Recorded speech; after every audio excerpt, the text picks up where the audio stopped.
नमस्कार जोहार, मैं राजू और आप देख रहे हैं 24 झारखंड न्यूज। चलिए जानते हैं झारखंड की सुबह से लेकर शाम तक की तमाम बड़ी खबरों को। रामगढ़ में स्कूटी को अज्ञात वाहन ने मारी टक्कर।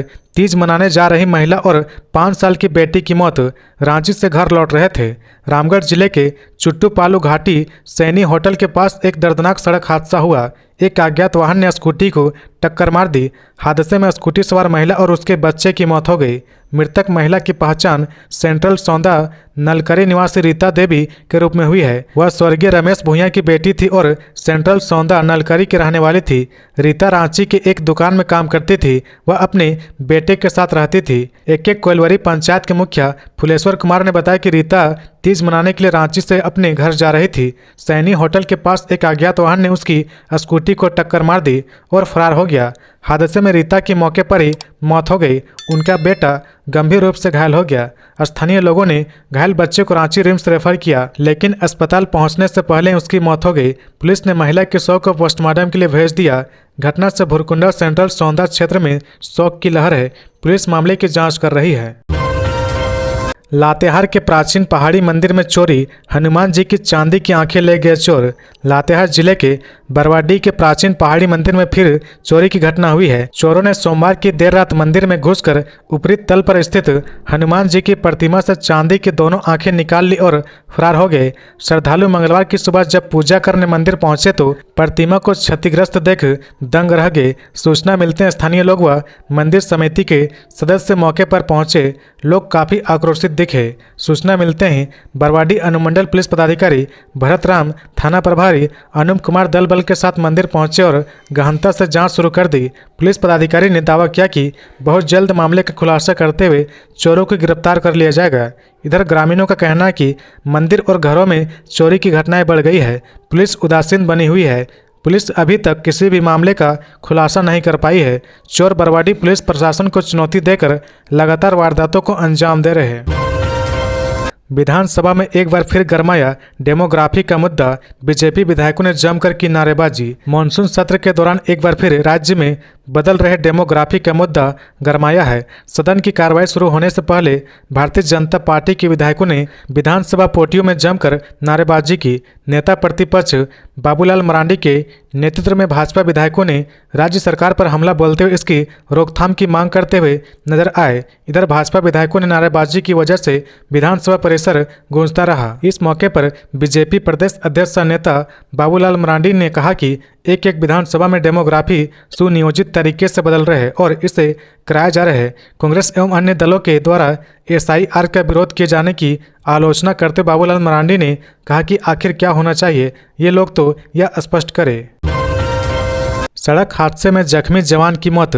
पुलिस लाइन में दी गई सलामी। सड़क हादसे में जख्मी पलामू पुलिस के जवान अजय कुमार पांडे की रिम्स में इलाज के क्रम में मौत हो गई। रिम्स में पोस्टमार्टम के बाद उनका शव पलामू लाया गया। मंगलवार सुबह पलामू पुलिस के स्टेडियम में अजय कुमार पांडे को सलामी दी गई। इस दौरान ASP अभियान राकेश सिंह, प्रशिक्षु IPS शुभम नारकोट, CDPO मणिभूषण प्रसाद, आलोक कुमार टूटी समेत अन्य पुलिस अधिकारी मौजूद रहे। अजय कुमार पांडे पलामू SP कार्यालय में DCB शाखा में तैनात थे। कुछ दिन पहले अजय कुमार पांडे अपने पैतृक गांव चैनपुर थाना क्षेत्र के तलैया से वापस लौट रहे थे। इस दौरान वह सड़क हादसे का शिकार हो गए, जिससे उनके सिर में चोट लगी थी। मेदिनी राय मेडिकल कॉलेज एंड हॉस्पिटल में इलाज के बाद उन्हें रिम्स रेफर किया गया था, जहां रिम्स में इलाज के क्रम में उसकी मौत हो गई। धनबाद में पूर्व मुखिया पर चली तबाड़तोड़ गोलियां। जांच में जुटी पुलिस। धनबाद जिले में अपराधियों ने कोयला कारोबारी को गोली मार दी। घटना बरोरा थाना क्षेत्र अंतर्गत BCCL एरिया 1 क्षेत्रीय कार्यालय के पास बागमारा डुमरा रोड पर हुई है।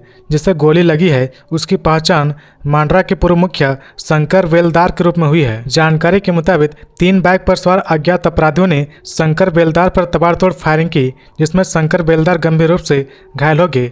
घटना के बाद उनके समर्थकों ने अनन फनन में उन्हें धनबाद के एक निजी अस्पताल में भर्ती कराया। डॉक्टर के अनुसार बेलदार को पैर में 2 और कमर में 1 गोली लगी है। उनकी हालत गंभीर बनी हुई है। शंकर बेलदार का नाम कोयला कारोबार से भी जुड़ा रहा है। घटना की सूचना मिलते ही बड़ी संख्या में समर्थक अस्पताल पहुंच गए और माहौल तनावपूर्ण हो गया। मामले की सूचना मिलते ही बरौरा थाना पुलिस मौके पर पहुंची और जांच शुरू कर दी। मौके से कई खोखे बरामद किए गए। घटना से इलाके में सनसनी फैल गई। पुलिस अपराधियों की तलाश में जुट गई है।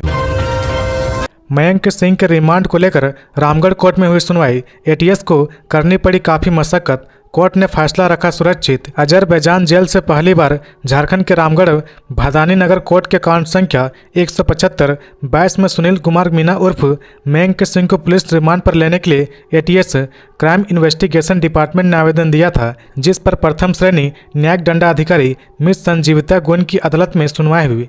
एटीएस की ओर से सरकारी अधिवक्ता मुकुंद रंजन ने पक्ष रखा, जबकि सुनील कुमार की ओर से हाईकोर्ट के अधिवक्ता हेमंत सिकरवार, अधिवक्ता विधान चंद्र सिंह, अधिवक्ता अनिमेश सिंह ने बहस की। एटीएस की ओर से सरकारी वकील ने अपनी बात रखी।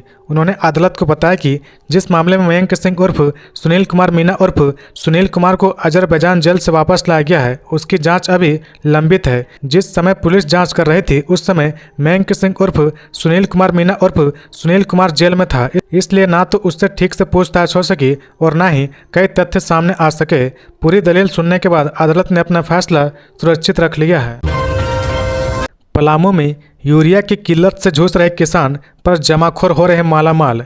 पलामू जिले में यूरिया की कमी से किसानों की चिंता बढ़ गई है। एक तरफ यूरिया की किल्लत होने से खेतों में खाद की जरूरत पूरी नहीं हो पा रही है, वहीं दूसरी तरफ जमाखोर धड़ल्ले से यूरिया की कालाबाजारी कर मालामाल हो रहे हैं। बताते चले कि पलामू समेत पूरे झारखंड में इस वर्ष अच्छी वर्षा हुई है। ऐसे में किसानों ने बीते वर्षों की तुलना में काफ़ी अधिक मात्रा में धान की खेती की है। इस वजह से इस साल अतिरिक्त यूरिया की जरूरत पड़ रही है, जिससे यूरिया की मांग कई गुना बढ़ गई है। हैरत की बात यह है कि एक तरफ जहां बाजार में यूरिया की कमी है, वहीं दूसरी तरफ विभिन्न स्थानों से बड़ी मात्रा में यूरिया बरामद किया जा रहा। यूरिया की कालाबाजारी रोकने के लिए जिला कृषि पदाधिकारी लगातार दुकानों में छापेमारी कर रहे हैं। इसके बावजूद कई जगहों से अधिक दाम पर यूरिया बेचने की खबरें आ रही। सरकार ने यूरिया की कीमत प्रति बोरी 266 रुपये तय की है, जबकि बाजार में से 350 से 800 रुपये तक बेचा जा रहा। किसानों को मजबूरी में ऊंचे दाम पर यूरिया खरीदना पड़ रहा।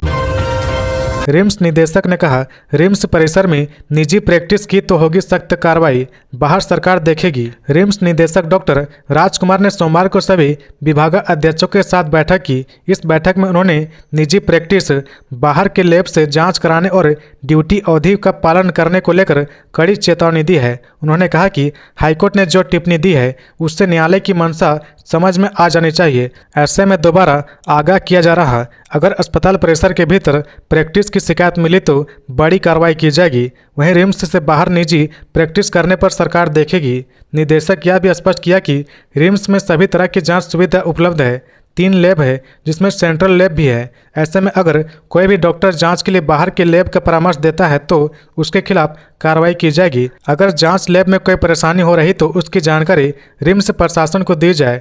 इसके अलावा ड्यूटी अवधि का पालन भी करना सुनिश्चित कराए। निदेशक ने विभागाध्यक्षों के माध्यम से सभी सीनियर और जूनियर डॉक्टरों को निर्देश दिया। हाईकोर्ट ने रिम्स शासी परिषद की बैठक 8 से 14 सितंबर के बीच करने का निर्देश दिया है। इसके बाद रिम्स प्रशासन ने बैठक कराने को लेकर रेस हो गया है। निदेशक सेल से सभी विभागाध्यक्ष को पत्र जारी किया गया, वह अपने विभाग की प्रमुख एजेंडा को भेजे।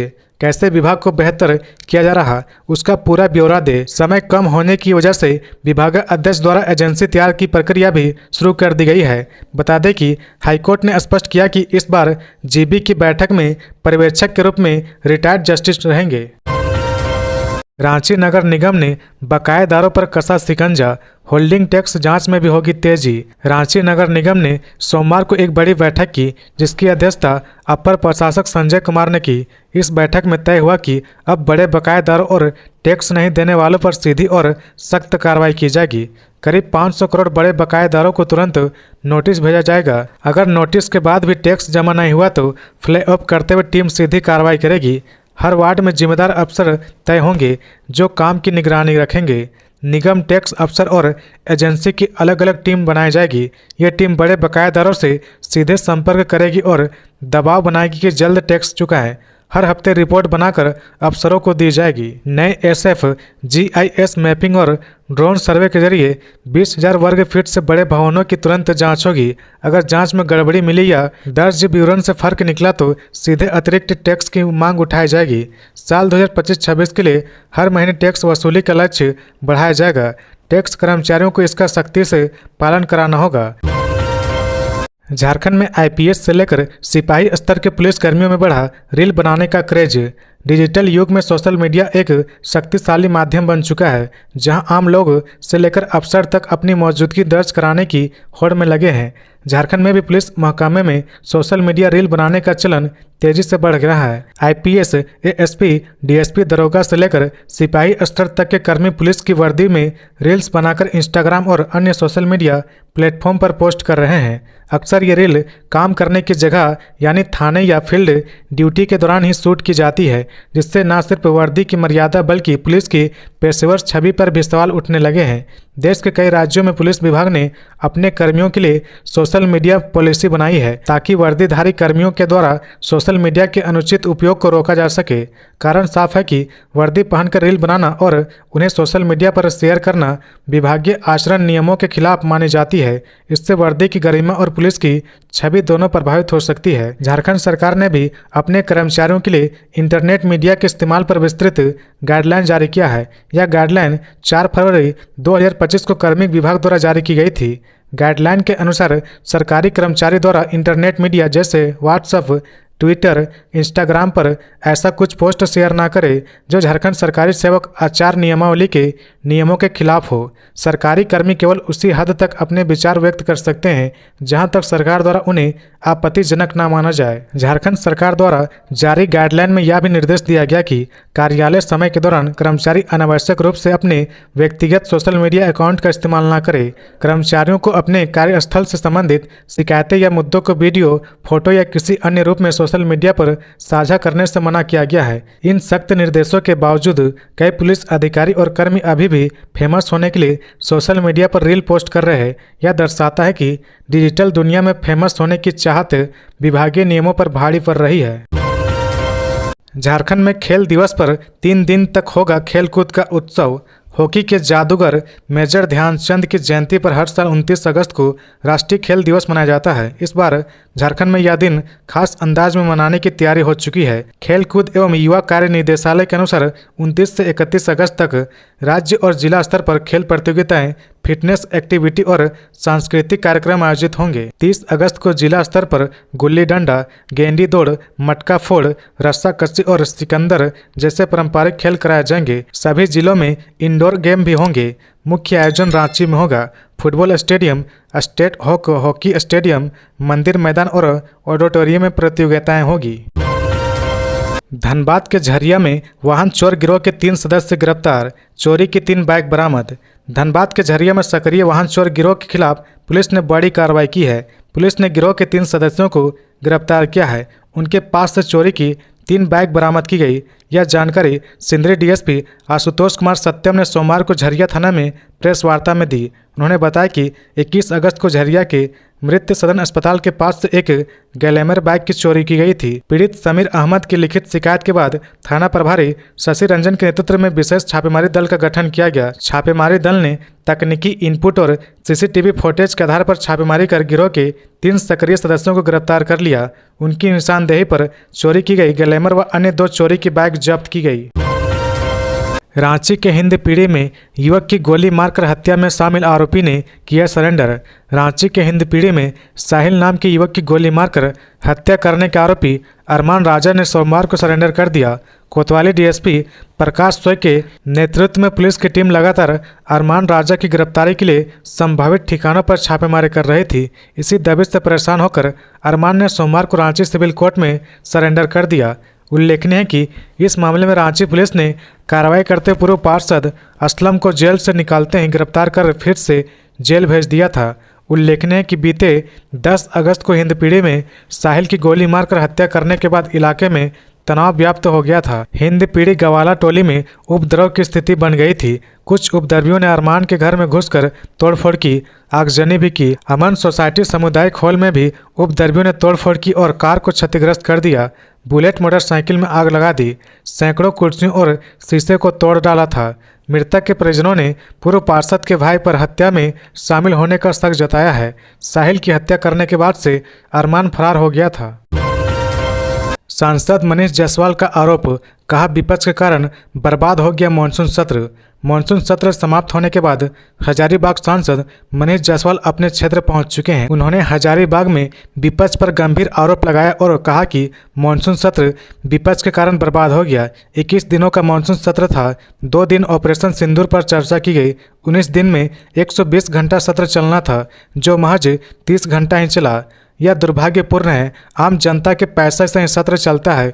जनता के हित में विपक्ष ने चर्चा तक होने नहीं दिया। उन्होंने कहा कि 21 दिनों के सत्र में 100% उपस्थिति रही। 40 प्रश्न उठाया गया, जिसमें 32 प्रश्न अपने क्षेत्र से संबंधित था। इसके अलावा क्षेत्र के विकास के लिए कई मंत्री और विभाग के पदाधिकारी से भी मुलाकात किया। मनीष जायसवाल ने ऑनलाइन गेमिंग और बिल 2025 पर कहा कि दोनों सदनों से बिल पास हो चुका है। बहुत जल्द यह कानून बन जाएगा। इस कानून का मकसद ई स्पोर्ट्स और सोशल गेम्स को बढ़ावा देना है, लेकिन ऑनलाइन पैसे वाले गेम्स पर पूरी तरह से रोक लगाना है। इस कदम से नशे की लत, आर्थिक नुकसान और कई खतरों को रोका जा सकेगा। मनीष जायसवाल जहां विपक्ष पर गंभीर आरोप लगाए, वहीं ऑनलाइन गेमिंग को लेकर लाया गया बिल युवाओं के लिए मील का पत्थर बताया। एनटीपीसी फॉरेस्ट क्लीयरेंस उल्लंघन, सीएफ ने एक ही दिन जारी किए 2 विरोधाभासी आदेश।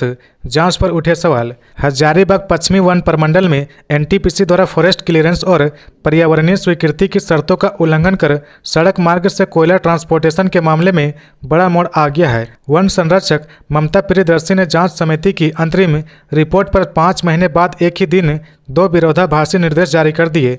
पहले आदेश में समिति से समीक्षा कर पूर्ण प्रतिवेदन सौंपने की मांग की गई। वहीं दूसरे आदेश में उसी रिपोर्ट पर स्पष्टीकरण भी मांग लिया गया। पूर्वी वन प्रमंडल के सहायक वन संरक्षक अभय कुमार सिन्हा, जो जांच समिति के सदस्य हैं, ने सीएफ को जवाब देते हुए कहा कि क्या किसी मामले के निष्कर्ष तक पहुंचने से पहले वरीय अधिकारियों से पूछना जरूरी है। 5 महीने बाद स्पष्टीकरण मांगना और विभागीय कार्रवाई का भय दिखाने पूरी तरह अनुचित है। वन संरक्षक ममता प्रियदर्शी द्वारा पूछे गए स्पष्टीकरण का पूर्वी वन प्रमंडल के सहायक वन संरक्षक अभय कुमार सिन्हा ने कहा कि शिकायत की गंभीरता और प्रारंभिक जांच का उद्देश्य शिकायत सनिकांत द्वारा प्रस्तुत की गई थी, जिसमें वन प्रमंडल पदाधिकारी हजारीबाग पश्चिमी वन प्रमंडल के खिलाफ विभागीय और कानूनी कार्रवाई की मांग की गई थी। गुमला में एनकोड बैठक में ब्राउन शुगर और नशे के खिलाफ जीरो टॉलरेंस पर डीसी ने दिया निर्देश। गुमला में सोमवार को उपायुक्त प्रेरणा दीक्षित और पुलिस अधीक्षक गुमला हरीश बिन जमा की संयुक्त अध्यक्षता में एनकोड समिति की बैठक संपन्न हुई। बैठक के दौरान उपायुक्त ने जिले में ब्राउन शुगर, अफीम, गांजा एवं अन्य नशीले पदार्थों के अवैध व्यापार के विरुद्ध जीरो टॉलरेंस अपनाने के स्पष्ट निर्देश दिए। उन्होंने अधिकारियों को निर्देशित किया कि जिले में नशीले पदार्थों की बिक्री व उपयोग पर पूर्ण प्रतिबंध सुनिश्चित करे तथा इस संबंध में कड़ी और ठोस कार्रवाई करे। उपायुक्त ने कहा कि यदि स्थिति में सुधार नहीं आया तो संबंधित अधिकारी की जवाबदेही तय की जाएगी। उपायुक्त ने पुलिस विभाग के अधिकारियों को नियमित पेट्रोलिंग, सूचना तंत्र को सुदृढ़ बनाने तथा प्रखंड स्तरीय अधिकारियों के साथ समन्वय स्थापित करते हुए विद्यालयों में विशेषकर कक्षा 8 से उच्च विद्यालय तक में जाकर छात्रों को नशा से दूर रहने हेतु जागरूकता कार्यक्रम चलाने का भी निर्देश दिया। साइबर अपराधियों को बैंक खाता उपलब्ध करवा रहे ग्रामीण, जांच में सामने आ रहे चौंकाने वाले खुलासे। साइबर अपराध को लेकर राजस्थान, दिल्ली और कई एजेंसियों ने हाल ही के दिनों में पलामू के इलाके में छापेमारी की। इस छापेमारी में कई म्यूल खाते की जानकारी मिली है, जबकि कई लोगों को यह पता ही नहीं है कि उनके बैंक खाता का इस्तेमाल साइबर अपराध में हुआ है। कई ग्रामीण अनजाने में साइबर अपराध की घटनाओं में शामिल हो गए, जबकि कई युवा पैसे के लालच में साइबर अपराधियों को अपना बैंक खाता उपलब्ध करवाया है। एक सप्ताह पहले पलामू के लेस्लीगंज थाना क्षेत्र में राजस्थान की पुलिस ने छापेमारी कर 2 युवाओं को गिरफ्तार किया था। दोनों युवक कमीशन पर साइबर अपराधियों को बैंक खाता उपलब्ध करवाया था। सीआईडी की टीम ने पलामू के इलाके में छापेमारी कर म्यूल खाता संबंधित एक व्यक्ति को गिरफ्तार किया था। गिरफ्तार व्यक्ति के बैंक खाता में करीब 1.5 करोड़ रुपए का ट्रांजैक्शन हुआ था। झारखंड के 244 पुलिसकर्मी की बढ़ेगी सैलरी, एसआई से लेकर सिपाही तक शामिल। झारखंड पुलिस मुख्यालय ने एससीपी योजना के तहत 244 पुलिसकर्मी की वेतन वृद्धि की सूची जारी है। इसमें एसआई से लेकर सिपाही तक के पुलिसकर्मी शामिल है। चयन समिति की बैठक के बाद यह फैसला लिया गया है। डीजीपी अनुराग गुप्ता की अध्यक्षता में यह निर्णय लिया गया है। इस संदर्भ में पुलिस मुख्यालय से सूचना जारी की गई है। पुलिस मुख्यालय ने एससीपी योजना का लाभ देने के लिए राज्य के सभी जिलों से पात्र पुलिसकर्मी की सूची मांगी थी। समीक्षा के बाद योग्य पाए गए 244 पुलिसकर्मी को सूची में शामिल किया गया है। सूची में शामिल पुलिसकर्मी के वेतनमान में सुधार किया जाएगा। उनके ग्रेड पे और लेवल में भी बढ़ोतरी की गई है। अधिकारियों का कहना है कि एससीपी योजना का उद्देश्य लंबे समय से एक ही पद पर कार्यरत कर्मियों को आर्थिक लाभ देना है। मुख्यालय की ओर से यह स्पष्ट किया गया कि विभिन्न जिलों और इकाइयों में पदस्थापित पुलिस अधिकारियों को एससीपी और एमएससीपी का लाभ क्षेत्रीय चयन परिषद से प्राप्त नामांकन के आधार पर ही दिया जाएगा। धनबाद डीसी ने जागरूकता रथ किया रवाना, लोगों को योजनाओं की देगा जानकारी। धनबाद डीसी आदित्य रंजन ने सोमवार को जन जागरूकता रथ को हरी झंडी दिखाकर रवाना किया। यह रथ राज्य सरकार के खाद्य, सार्वजनिक वितरण व उपभोक्ता विभाग की विभिन्न योजनाओं की जानकारी आम जनता तक पहुंचाएगा। डीसी ने कहा कि सरकार की ओर से लोगों को खाद्यान्न, दाल, नमक, चीनी से लेकर सोना, सोबरन, धोती, साड़ी योजना तक की सुविधाएं निर्धारित दर पर उपलब्ध कराई जा रही। वितरण में किसी तरह की कटौती या अनियमितता की कोई गुंजाइश नहीं है। उन्होंने कहा कि जागरूकता रथ के माध्यम से लोगों को योजनाओं की जानकारी दी जाएगी ताकि वे इनका समुचित लाभ ले सके। उन्होंने बताया कि जिले के सभी प्रखंडों के 5-5 पंचायतों में इस अभियान को चलाया जाएगा। साथ ही स्थानीय जनप्रतिनिधियों के माध्यम से योजनाओं के क्रियान्वयन का सत्यापन भी कराया जाएगा। इस पहल का उद्देश्य अंतिम व्यक्ति तक योजनाओं का लाभ पहुँचाना है। तो ये थी आज की झारखंड की टॉप बड़ी खबरें। इसी तरह झारखंड की हर छोटी सी बड़ी खबर देखने के लिए आप हमारे चैनल 24 झारखंड न्यूज को सब्सक्राइब करके बेल आइकन प्रेस कर ले, जिससे झारखंड की हर छोटी सी बड़ी खबर की अपडेट आप तक पहुंचता रहे। तो आज के लिए बस इतना ही। हमें दीजिए इजाजत, फिर मिलते हैं नेक्स्ट न्यूज में।